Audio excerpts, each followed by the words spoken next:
एक बेहद अमीर मगर दिल से पत्थर सेठ, जिसका हर दिन सोने के सिक्कों में डूबा होता था, मगर आंखों में इंसानियत का एक कतरा भी न था।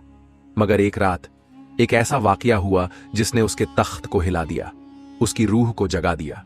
एक भूखे यतीम की आह, एक बद्दुआ और अल्लाह का वो इंसाफ जिसने सेठ की जिंदगी का रुख ही बदल डाला। ये कहानी है कंजूस सेठ और अल्लाह का इंसाफ। एक ऐसा सच्चा वाकया जो आपके दिल को झंझोड़ देगा, आंखों से आंसू और दिल से दुआ खुद ब खुद निकलेगी। देखो मगर आखिर तक, वरना तुम बहुत कुछ मिस कर दोगे। पुराने जमाने की बात है, अरब के एक गर्म और रेत से भरे इलाके में एक शहर था, अल नसीब। यह शहर अपने बाजारों, ऊंचे खजूर के दरख्तों और रौनक भरे मेले ठेले के लिए मशहूर था। इसी शहर के बीचों बीच एक आलीशान मकान था, जिसकी ऊंची दीवारें और सोने की कटोरियों से सजी हुई खिड़कियां दूर से ही अमीरी की शान बयान करती थीं। इस घर में रहता था सेठ अब्दुल रज्जाक, शहर का सबसे बड़ा और दौलतमंद ताजिर। सेठ अब्दुल रज्जाक को लोग 100 ऊंटों वाला ताजिर कहते थे, क्योंकि उसके पास न सिर्फ 100 ऊंट थे, बल्कि हर ऊंट पर लदा होता था सोना, चांदी, रेशमी कपड़े और मसाले। उसकी तिजारत बगदाद से लेकर दमिश्क और मक्का तक फैली हुई थी। हर सुबह उसके मकान के बाहर मजदूरों की लंबी कतारें लगी होती, जो उसके गोदाम से सामान लादने आते। लेकिन इन सब के बावजूद अब्दुल रज्जाक की एक बात मशहूर थी, उसकी कंजूसी। वो ऐसा ताजिर था जो हर सिक्का गिनकर खर्च करता, अपने नौकरों को इतना कम देता कि कभी कभी वो भूखे सो जाते। जो मजदूर बीमार हो जाए उसकी तनख्वाह काट लेता। शहर के लोगों को जब जरूरत होती वो उम्मीद से उसकी तरफ देखते, लेकिन सेठ अपना दरवाजा बंद कर लेता।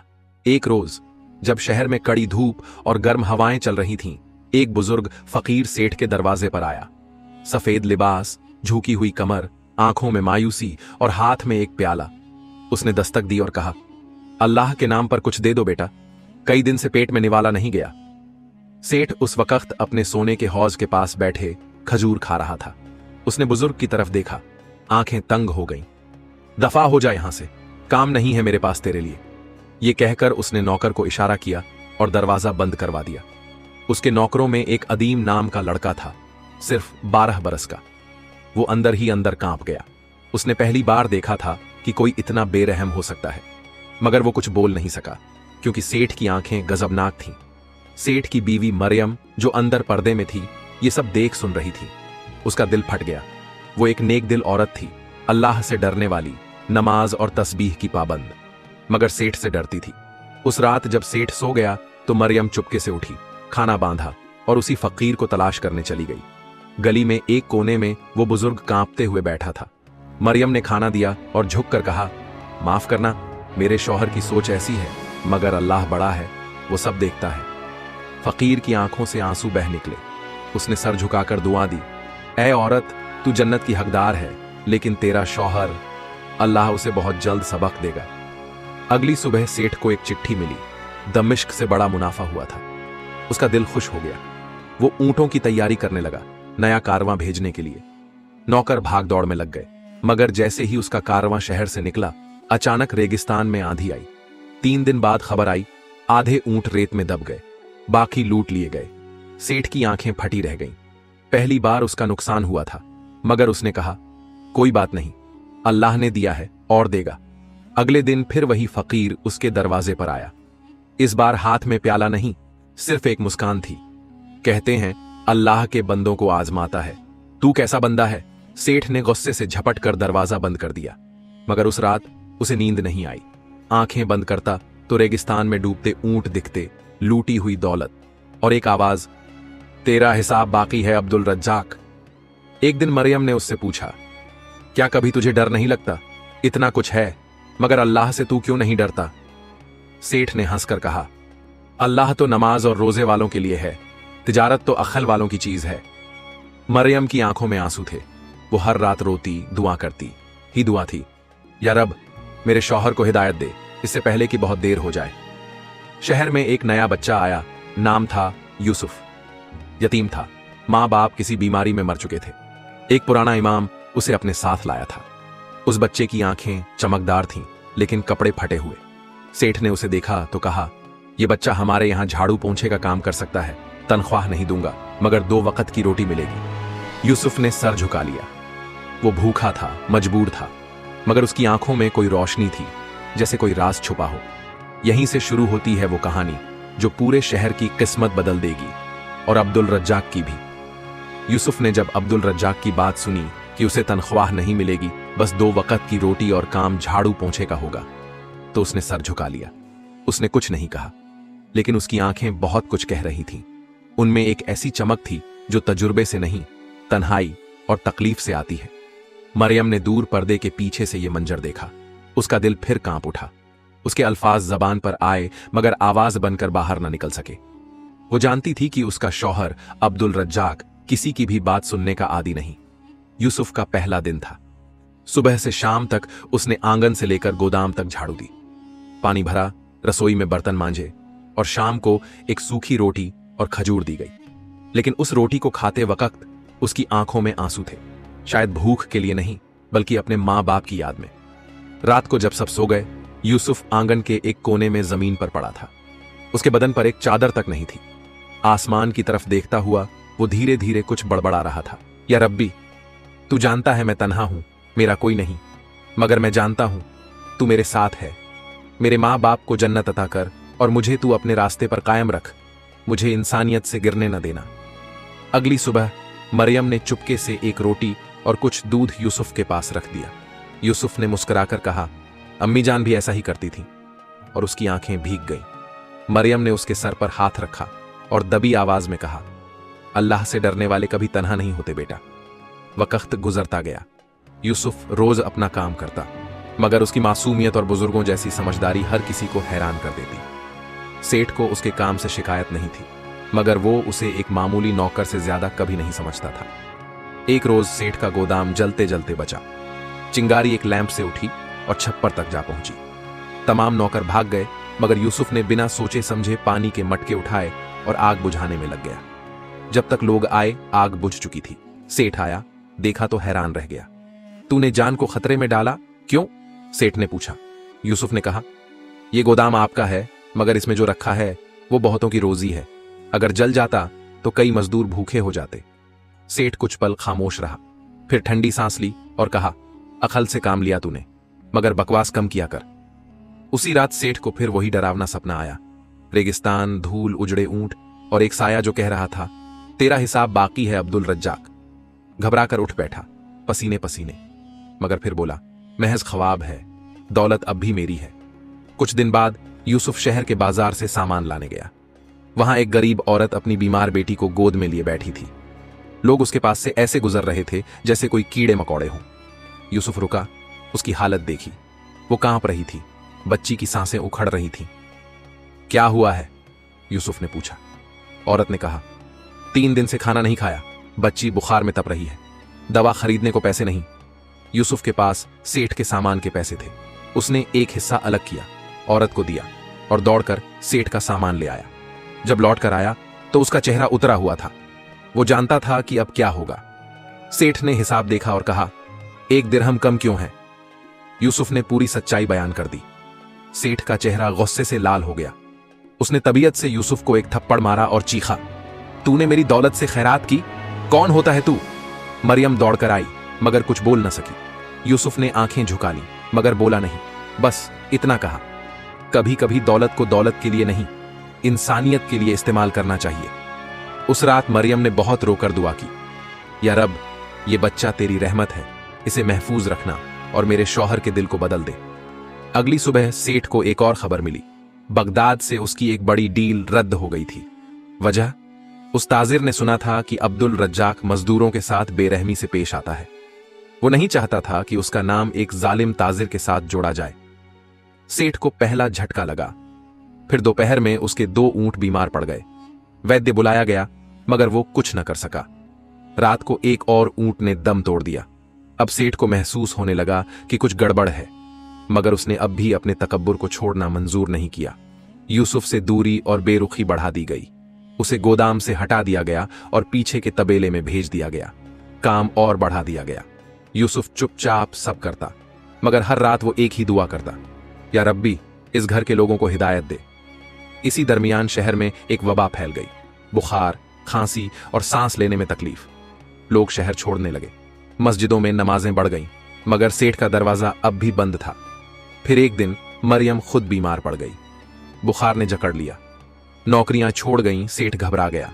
यूसुफ ही अकेला था जो मरियम की देखभाल कर रहा था, दवा लाना, पानी देना, दुआ पढ़ना। सेठ जब ये सब देखता तो उसे यूसुफ की खिदमतगारी पर हैरत होती। एक दिन उसने पूछा, तू ये सब क्यों कर रहा है? यूसुफ ने मुस्कुराकर कहा, क्योंकि ये मेरा फर्ज है और मेरी मां यही सिखाकर गई थी। मरियम की हालत बेहतर होने लगी, मगर अब्दुल रज्जाक की बेचैनी बढ़ती गई। हर नुकसान, हर बीमारी उसे अंदर से तोड़ रही थी, मगर उसका घमंड, उसकी कंजूसी अब भी कायम थी। और फिर एक रात जब चांद पूरा था और शहर सन्नाटे में डूबा था, यूसुफ ने एक अजीब मंजर देखा। और इसी से शुरू होगा अगला हिस्सा। यूसुफ गहरी नींद में था, मगर उसके चेहरे पर बेचैनी थी, पलकें कांप रही थीं, होठों पर कुछ फुसफुसाहट थी। वो ख्वाब देख रहा था। ख्वाब में उसने देखा वो एक वीरान मैदान में है, चारों तरफ धूल और धुआं, आसमान काला है और दूर से एक आवाज आ रही है जैसे कोई पुकार रहा हो। फिर एक साया सामने आता है, लंबा कद, सफेद लिबास, हाथ में तस्बीह और आंखों में रोशनी। वो साया कहता है, यूसुफ, अल्लाह ने तुझे एक काम के लिए चुना है। तू इस सेठ के घर में रहकर उसे अल्लाह की राह दिखा, मगर याद रख, राह आसान नहीं होगी। तेरी सादगी, तेरी सच्चाई और तेरा सब्र ही तेरी ताकत है। मगर वक्त आने वाला है जब अल्लाह का इंसाफ इस धरती पर उतरेगा, और वो दिन बहुत दूर नहीं। यूसुफ ने ख्वाब में ही सवाल किया, मैं कैसे करूंगा ये सब? मैं तो बस एक यतीम हूं। साया मुस्कुराया और कहा, यतीम होना तेरी कमजोरी नहीं, तेरी सबसे बड़ी कहुव्वत है। रसूलुल्लाह भी यतीम थे। याद रख, अल्लाह यतीमों से मोहब्बत करता है। फिर एक तेज रोशनी आई और ख्वाब खत्म हो गया। यूसुफ हड़बड़ाकर उठ बैठा, पसीना पसीना था, लेकिन उसके दिल में एक नई ताकत थी, एक नया यकीन। सुबह जब फज्र की अजान हुई तो यूसुफ ने पहली बार हवेली के छोटे से मस्जिद के कोने में जाकर नमाज पढ़ी। सेठ उस वक्त आंगन में खड़ा था और ये सब देख रहा था। उसे हैरत हुई, लेकिन वो कुछ बोला नहीं, बस चुपचाप चला गया। इसी दिन मरियम की तबीयत बेहतर हो गई। उसने यूसुफ को पास बुलाया और कहा, बेटा, तू तो हमारे लिए रहमत बन गया है। अल्लाह तुझे इस घर में भेजकर हम पर करम किया है। यूसुफ ने सर झुका लिया और कहा, अल्लाह अपने बंदों को यूं ही नहीं छोड़ता खालती, मगर अब वक्त आ गया है जब सेठ को भी अपनी आंखें खोलनी होंगी। इसी दोपहर एक नया मोड़ आया। शहर में एक काजी आए, नाम था काजी अय्यूब। वो बहुत परहेजगार और आलिम थे। लोगों ने उनसे सेठ अब्दुल रज्जाक की शिकायत की। सेठ बहुत दौलतमंद है, मगर वबा आई तब भी उसने किसी की मदद नहीं की। मजदूर भूखे हैं और उसका गोदाम भरा पड़ा है। काजी साहब ने कहा, मैं उससे खुद बात करूंगा। अल्लाह के नाम पर नसीहत करना मेरा फर्ज है। अगले ही दिन काजी अय्यूब सेठ के दरवाजे पर पहुंचे। सेठ उन्हें देखकर मुस्कुराया, मगर अंदर ही अंदर खींच गया।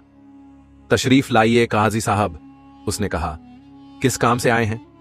काजी बोले, अब्दुल रज्जाक, तुझे अल्लाह ने बहुत दिया है, मगर क्या तूने कभी सोचा कि ये सब तुझे इम्तिहान के लिए दिया गया है? अल्लाह देख रहा है तू क्या करता है इस दौलत का। शहर के लोग भूखे हैं और तू अपने गोदाम में ताले डालकर बैठा है। सेठ ने नाक चढ़ाते हुए कहा, काजी साहब, मैंने अपनी मेहनत से कमाया है। ये दौलत कोई खैरात में नहीं मिली। और फिर हर कोई अपना अपना देखे, यही दुनिया का दस्तूर है। काजी साहब ने आह भरी और कहा, बस डर इस दिन से जब अल्लाह अपना दस्तूर दिखाएगा। तेरे पास बहुत कुछ है, मगर अल्लाह की रहमत से महरूम है तू। ये कहकर वो चले गए। सेठ ताव में आ गया, नौकरों को बुलाया और हुक्म दिया, अब कोई फकीर, कोई दरीदा कपड़े वाला या कोई बच्चा इस हवेली के आसपास भी दिखे तो भगा दो। मगर उस रात फिर वही साया, वही ख्वाब अब्दुल रज्जाक ने देखा। लेकिन इस बार ख्वाब और डरावना था। उसने देखा उसकी हवेली जल रही है, ऊंट मर रहे हैं और वो खुद प्यासा रेत में गिरा हुआ है। और वो साया कह रहा है, अब भी वक्त है, लौटा, वरना दरवाजे बंद हो जाएंगे। अब्दुल रज्जाक चीख कर उठा। मरियम दौड़ी, पूछा, क्या हुआ? मगर सेठ कुछ नहीं बोला, सिर्फ पसीना पोंछता रहा। अगले दिन यूसुफ से उसकी नजरें मिली। एक पल के लिए दोनों के दरमियान एक खामोशी रही। यूसुफ ने नर्म लहजे में कहा, कभी कभी डरने से पहले तौबा करना ज्यादा आसान होता है। सेठ ने घूर कर देखा और चला गया, मगर उसके अंदर की दीवारें दरकने लगी थीं। शहर में इस बीच हालत और बिगड़ रही थी। दुकानों पर ताले, बाजार सुनसान, मस्जिदों में रोते हुए लोग। फिर एक रोज खबर आई कि वलीद नाम का एक बूढ़ा मजदूर भूख से मर गया। ये सुनकर पूरे शहर में हलचल मच गई। यूसुफ ने जब ये सुना तो उसकी आंखें भर आईं। वो सीधा गया उस जगह जहां वलीद की लाश रखी थी। वो झुककर उसके पैर छूकर बोला, तू तो चला गया, मगर तेरा सवाल अब भी बाकी है। उसी शाम यूसुफ चुपचाप गोदाम गया। एक कोना जहां खजूर की बोरियां पड़ी थीं, वहां से एक बोरी उठाई और शहर की तरफ चल पड़ा। मरियम ने देखा तो कुछ नहीं कहा, बस आंखें बंद करके दुआ करने लगी। यूसुफ ने वो बोरी शहर के एक चौराहे पर रखी और पुकारा, जिसे जरूरत है अल्लाह के नाम पर ले जाओ, ये उसके हुक्म से है। भीड़ लग गई, लोग हैरत में थे। किसी ने पूछा, ये किसने भेजा? यूसुफ ने सिर्फ इतना कहा, जिसका नाम नहीं जरूरी उसका रब जरूरी है। शहर में ये बात आग की तरह फैल गई। अगले दिन फिर एक बोरी, फिर एक। लोग राहत महसूस करने लगे, मगर सेठ तक ये खबर पहुंची तो उसका गुस्सा आसमान छू गया। उसने यूसुफ को बुलाया और कहा, तू मेरे गोदाम से चोरी कर रहा है? यूसुफ ने कहा, चोरी नहीं, अमानत वापस कर रहा हूं। सेठ का चेहरा लाल हो गया, मगर इससे पहले कि वो कुछ करता, एक अजनबी शहर में दाखिल हुआ। उसके साथ 3 ऊंट थे, जिनमें से हर एक पर दवाइयां, अनाज और पानी था। उसने बताया, मुझे ख्वाब में हुक्म मिला कि अल नसीब शहर में मदद पहुंचा दूं। लोग दंग रह गए। ये कौन है? वो मुसाफिर बोला, मैं सिर्फ एक कासिद हूं, मगर अल्लाह का इंसाफ करीब है। और फिर एक रात जब सेठ अपने कमरे में था, उसे एक आवाज आई, बहुत नजदीक से, जैसे कोई दरवाजे के पीछे हो, और यही दरवाजा अब खोलना पड़ेगा। सेठ अब्दुल रज्जाक चौंक गया। रात के तीसरे पहर हवेली के अंदर हर चीज खामोश थी, लेकिन यह आवाज बिल्कुल उसके कमरे के दरवाजे के पीछे से आ रही थी। न दस्तक, न पुकार, बस एक खामोश मगर बोझिल मौजूदगी। ऐसा लगा जैसे कोई वहां खड़ा हो मगर बोल ना रहा हो। सेठ ने लपक कर कंदील जलाई, फिर दरवाजे की तरफ देखा। उसकी सांसें तेज चलने लगी। दिल में अजीब सी घबराहट थी। वो लम्हा जो सदी जैसा लग रहा था, ठहरा रहा। फिर उसने कांपते हाथों से दरवाजा खोला, मगर बाहर कोई नहीं था। हां, कुछ था जरूर। जमीन पर एक चिट्ठी रखी थी, सफेद कागज, मगर उस पर सुनहरे रंग की रोशनी बिखरी हुई सी मालूम होती थी। सेठ ने झुककर उसे उठाया और पढ़ा, अब्दुल रज्जाक, तूने बहुत देर कर दी, मगर अल्लाह देर करता है, अंधेर नहीं। तुझे अब भी एक मौका है। फकीरों की आह से पहले, यतीम की भूख से पहले और वक्त के हाथ से पहले लौट आ। एक दरवाजा और बंदा तब तक खुला रहता है जब तक इंसान खुद उसे बंद न कर दे। अगर तुझे यकीन नहीं तो सुबह सूरज से पहले तुझे एक और निशान मिलेगा। सेठ की पेशानी पर पसीना आ गया। वो बार बार चिट्ठी को उलट पलट कर देख रहा था, जैसे कोई छिपी हुई बात समझना चाहता हो। कौन दे गया ये चिट्ठी? हवेली की दीवारें ऊंची थीं, बाहर से कोई आसानी से अंदर नहीं आ सकता था। फिर ये कैसे हुआ? वो सारी रात जागता रहा। उसके दिल में पहली बार एक अजीब सी फिक्र जागी, मौत की, जवाबदेही की और तन्हाई की। और पहली बार उसकी दौलत उसे तसल्ली देने के बजाय डराने लगी। सुबह जब पहली अजान हुई, शहर की मस्जिदों से अस्सलातु खैरुम मिनन नौम की सदाएं आईं, तो सेठ अपने कमरे की खिड़की के पास खड़ा था। तभी आसमान में एक अजीब मंजर देखा। एक सफेद कबूतर जिसकी गर्दन पर हल्की सी नीली चमक थी, सीधा हवेली की छत पर उतरा। उसके पंखों में एक रेशमी कपड़े में लिपटी छोटी सी तस्बीह बंधी थी, और वो कबूतर सीधे उस जगह पर बैठा जहां कभी सेठ की मां नमाज पढ़ा करती थी। सेठ के दिल में हलचल मच गई। उसका बदन कांपने लगा। उसने दौड़कर हवेली के ऊपरी हिस्से में जाकर वो तस्बीह उठाई। तस्बीह के रेशे अब भी उसकी मां की याद दिला रहे थे। एक वक्त था जब सेठ भी उस मां की गोद में सिर रखकर कुरान की आयतें सुनता था, मगर दौलत और लालच ने उसे कितना दूर कर दिया था। तभी पीछे से मरियम की आवाज आई, यह अल्लाह की तरफ से आखिरी इशारा है। अब अगर आप नहीं समझे तो फिर अल्लाह का इंसाफ दरवाजा खटखटाएगा नहीं, दरवाजा गिरा देगा। सेठ पहली बार मरियम की आंखों में वो डर देख रहा था जो सिर्फ अल्लाह से डरने वाले को ही आता है। उधर शहर में यूसुफ अब लोगों के लिए रहमत बन चुका था। वो हर रोज किसी न किसी यतीम, किसी बेवा, किसी बीमार को कुछ न कुछ मदद पहुंचा देता। मगर ये सब वो सेठ के गोदाम से नहीं, बल्कि अब शहर वालों की मदद से कर रहा था। उसके अखलाक, उसकी बातें और उसकी सादगी ने हर दिल को छू लिया था। एक दिन शहर की मस्जिद के इमाम साहब ने उसे मिंबर पर बुला लिया। उन्होंने कहा, आज खुतबा ये बच्चा देगा, क्योंकि इससे बेहतर दीनदारी और ईमानदारी का सबक कोई नहीं दे सकता। यूसुफ ने नरमी से कहा, मैं कुछ नहीं जानता मौलाना साहब, बस इतना जानता हूं कि अगर किसी के पास 2 रोटी हैं और सामने वाला भूखा है, तो ये सोचने की जरूरत नहीं कि कल का क्या होगा। अल्लाह कल की जिम्मेदारी लेता है, मगर आज की जवाबदेही हमारी है। ये सुनकर मस्जिद में सिसकियां गूंजने लगी। लोग रो रहे थे, अपने गुनाहों की याद में, अपनी खामोशियों की वजह से। मगर सेठ अब्दुल रज्जाक, वो अब भी हवेली के किसी कोने में बैठा खुद से लड़ रहा था। और फिर एक दिन अचानक खबर आई कि सेठ के 3 बड़े सौदे जो समंदर के रास्ते आए थे, उनमें से 2 के जहाज डूब गए। लाखों का नुकसान। साथ ही गोदाम में अचानक आग लग गई। किसी ने देखा नहीं, बस चिंगारी भड़की और अनाज का एक हिस्सा जलकर खाक हो गया। सेठ बौखला गया। उसने नौकरों को खूब फटकारा, मगर कुछ समझ नहीं आया। तब यूसुफ उसके सामने आया और कहा, ये आग अल्लाह की तरफ से है। ये उस भूख की आंच है जो उन पेटों से उठी थी जिनके सामने तेरे गोदाम बंद थे। सेठ गुस्से से कांपने लगा, मगर अब वो चीख नहीं पा रहा था। उसके लफ्ज फिसल रहे थे, दिल बैठता जा रहा था। रात हुई तो फिर वही ख्वाब, मगर इस बार साया कुछ नहीं बोला, बस दूर खड़ा रहा। और चारों तरफ बच्चे थे, नंगे पांव, फटे कपड़े, रोते हुए, मगर आवाज नहीं निकालते। ख्वाब में अजीब सन्नाटा था, मगर उस सन्नाटे में भी एक चीख छुपी हुई थी। सेठ उठकर बैठ गया। उसने पहली बार सजदा किया और कहा, ऐ रब, मुझसे गलतियां हुई हैं, मगर अगर तू दरवाजा बंद कर देगा तो मैं कहां जाऊंगा। अगले दिन शहर में सब लोग दंग रह गए जब हवेली के बाहर पहली बार एक तख्ती टंगी मिली। गोदाम खुले हैं, अल्लाह के नाम पर जो चाहिए ले जाइए, दुआ में याद रखिए। लोग हैरान थे, कुछ को यकीन ही नहीं आया।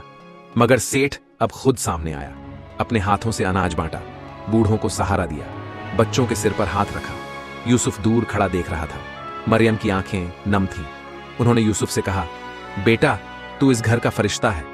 मगर यूसुफ ने कहा, नहीं खालती, मैं सिर्फ एक यतीम हूं, मगर अल्लाह के नाम पर हर यतीम, हर भूखा, हर बेसहारा इंसाफ की वजह बन सकता है। और तब सेठ अब्दुल रज्जाक की आंखों से आंसू बहने लगे। सालों बाद वो रो रहा था और कह रहा था, ऐ रब, शुक्र है तूने मुझे जिंदा ही जगा दिया। वीडियो से मिली सीख, कभी भी किसी की तौबा को हल्के में मत लो। अल्लाह हर तौबा कबूल करता है। दौलत इंसान को नहीं बचा सकती, नेक अमल ही कब्र में काम आते हैं। एक इंसान की तब्दीली पूरे शहर की तब्दीली बन सकती है। हर यतीम, हर गरीब, हर बेसहारा अल्लाह की रहमत का जरिया बन सकता है। ऐ अल्लाह, जो इस कहानी को पढ़े या सुने उसके दिल को नर्म कर दे, उसे नेकियों की तरफ मोड़ दे। जो गुनाहों में है उसे हिदायत दे, और जब हमारा वक्त आए हमें तौबा के साथ मौत अता फरमा, कब्र में सकून दे, और कयामत के दिन हमें उन लोगों में शुमार कर जो तेरा रजा चाहते हैं। आमीन या रब्बल आलमीन।